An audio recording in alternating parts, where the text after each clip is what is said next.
I'm now joined by Husker Alliance Sean Callahan. Sean, good morning. The Colorado game last year was an epic vibe in Lincoln. It was loud. It was crazy. Dylan Raiola wants the same type of crowd for the Michigan game this Saturday. Is there any chance we see any sort of similar vibe, Sean, like we saw in Game 2 last year, a night game?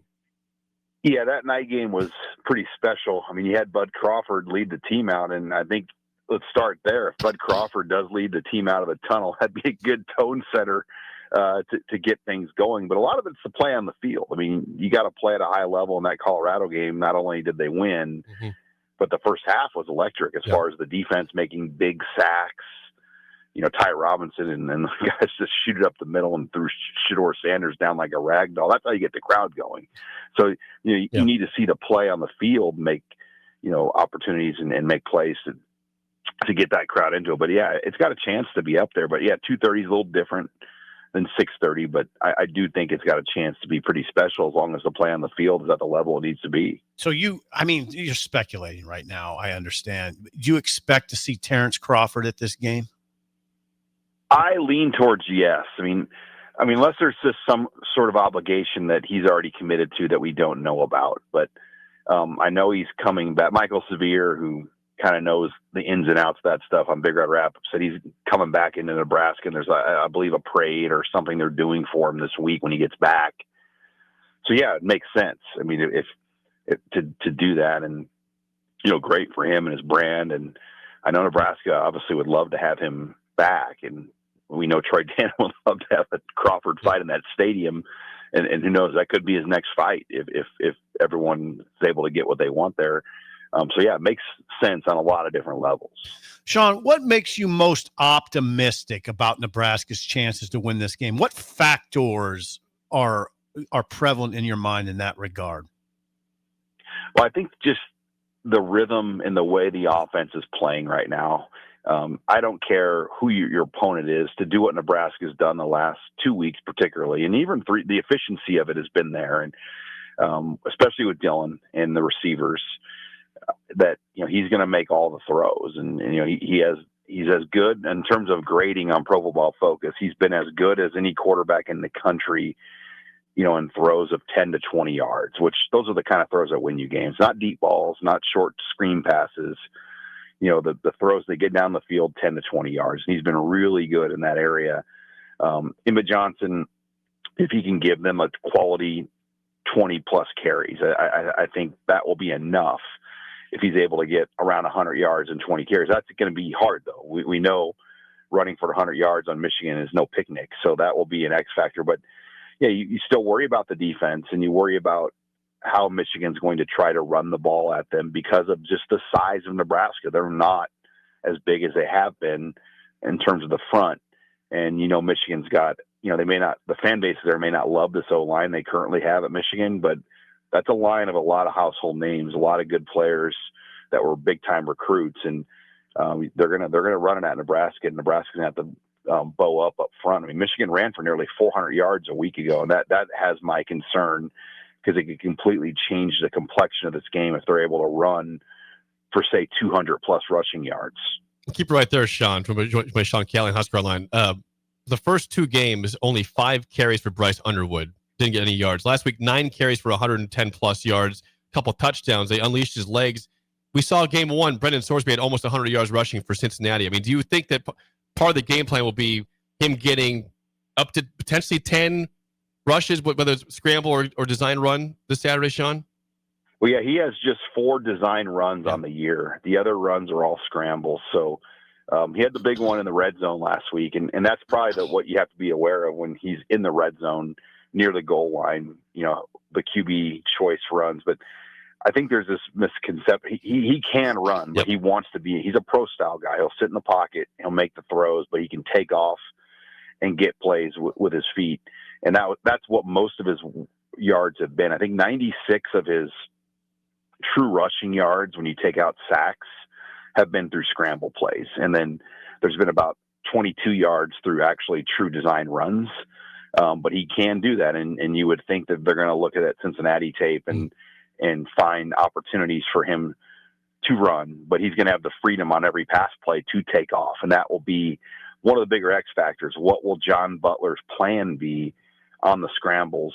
And it's going to require great discipline up front. And that was part of the issue in the Cincinnati game. Nebraska's front, a lot of new faces.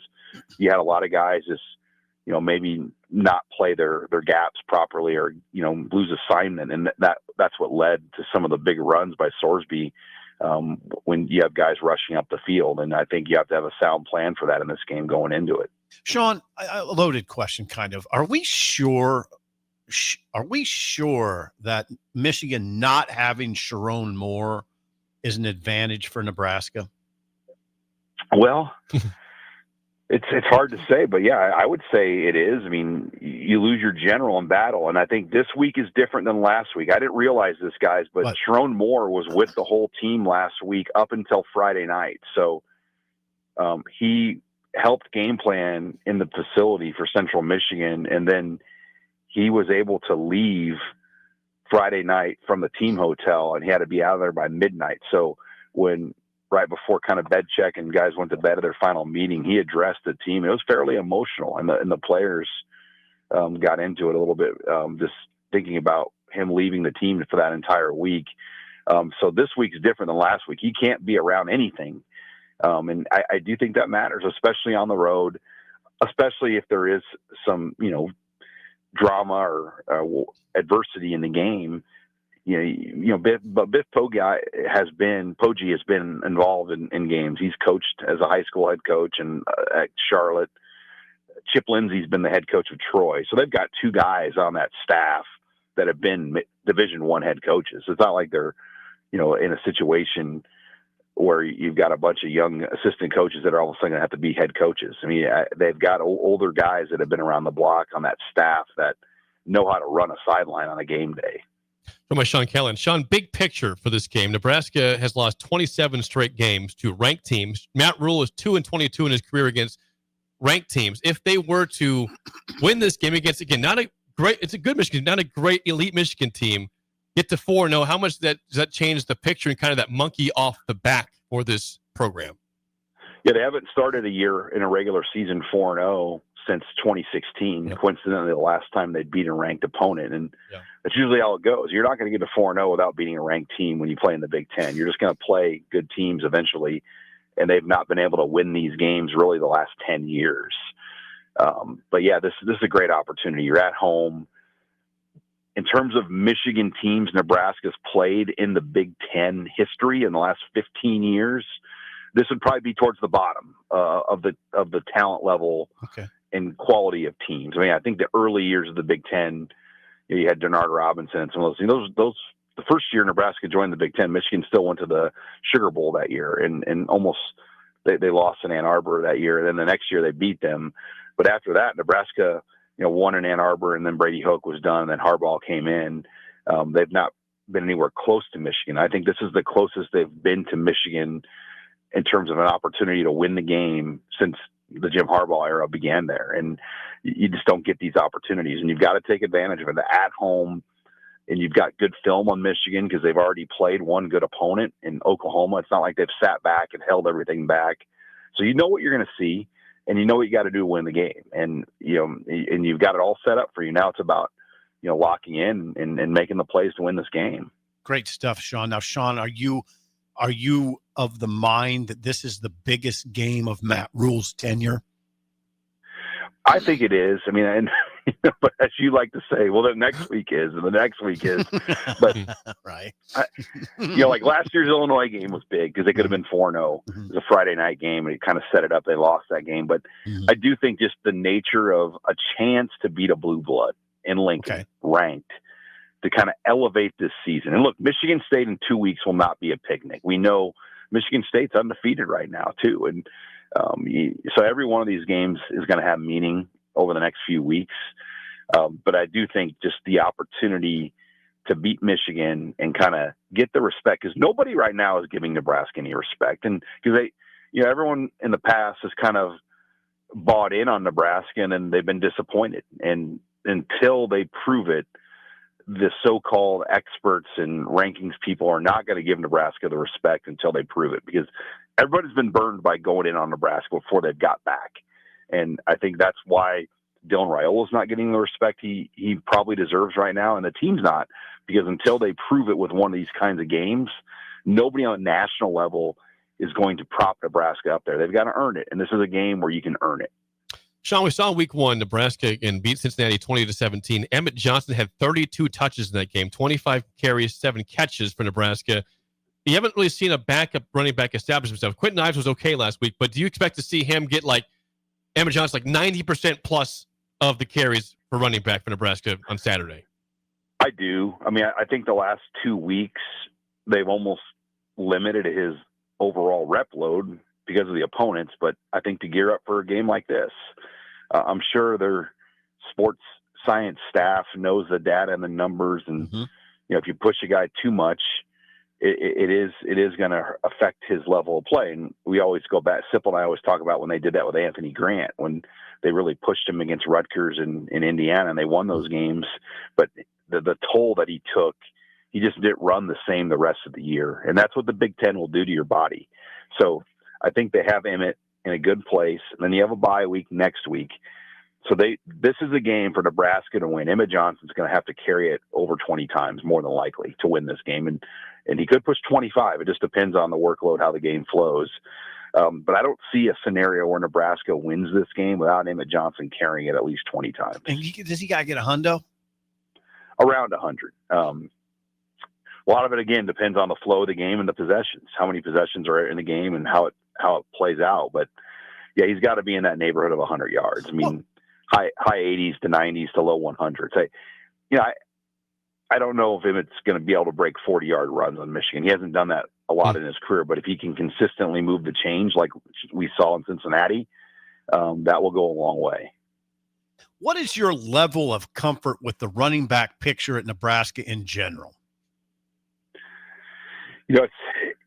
It's shaky because I just don't know if Ives is a true difference maker in this league, which is an NFL league. The running backs in the top teams in this league have NFL players at that position. I don't think Ives is that level. Mekhi Nelson has not played and, has not gotten much of an opportunity. So that's all you can go off of right now. And Mosey has moved back to receiver. So they have, that was the plan. They lost Dowdell. They didn't get Shamar Brown, and develop your room, but it was all in on Emmett Johnson. So this is what they wanted. This is how they set it up. They had a chance, obviously, to probably get another running back. It just didn't work out. And, Emmett's the guy, and it's kind of a roll of the dice to go through a season like this, but I think they believe Emmett can handle the workload here from here on out. A quick comment, Sean, the leading tackler for Michigan, by the way, Ernest Hausman. Hello, leading tackler. From Columbus, baby, the town of champions. Yep, that's exactly right. He's tougher than hell and smarter than hell. Columbus, damn right. Now, Sean, how big of a recruiting weekend is this for Nebraska? Massive. In terms of players on campus, it's the largest weekend I can recall. Most of it's 2027s, but there's so much data I could share with you. Would take the whole show. I mean, there's like 12 or 14 kids ranked inside the top 200 nationally that are going to be here. Okay. And I would say, I think there's 5 or 6 guys that are in the top 35, 40 players, which are essentially 5 stars. Okay. So they are going all in on this weekend. USC will be like that too down the road, but the number 1 overall player in that's never happened. They're going to have the number 1 overall player, an offensive lineman out of Texas here. So just the number of recruits they're bringing in, it's a big opportunity for Nebraska, as a lot of it's 2027 though. And their 2027 class, as is off to a great start. Trey Taylor and Matt Erickson and Torrey Pittman. Right. Have that 2027 class currently ranked number 3 in the country on On3. Yeah. Matt Erickson, Pittman, and Trey Taylor. They're off to a huge start in that class, Sean. Huge start. Keep the momentum going. Yeah. That's what you want. I mean, they've never really gotten a quarterback of Pittman or of Taylor status this early. When Raiola committed, it was so late. You never got the benefit of the Raiola recruitment. You get Pittman now and Taylor and these guys, and they can start working kids, and you've got all year to do it now because the cycle has moved up so much that you've got to take advantage of the season. I mean, these kids are just barely juniors in high school, but this is the window. You have to lock them up right now and get them on campus, and it starts with games like Saturday with all these recruits here. Sean, always good stuff. Thanks for the time. We will chat with you again next week. Thanks, guys. Appreciate it.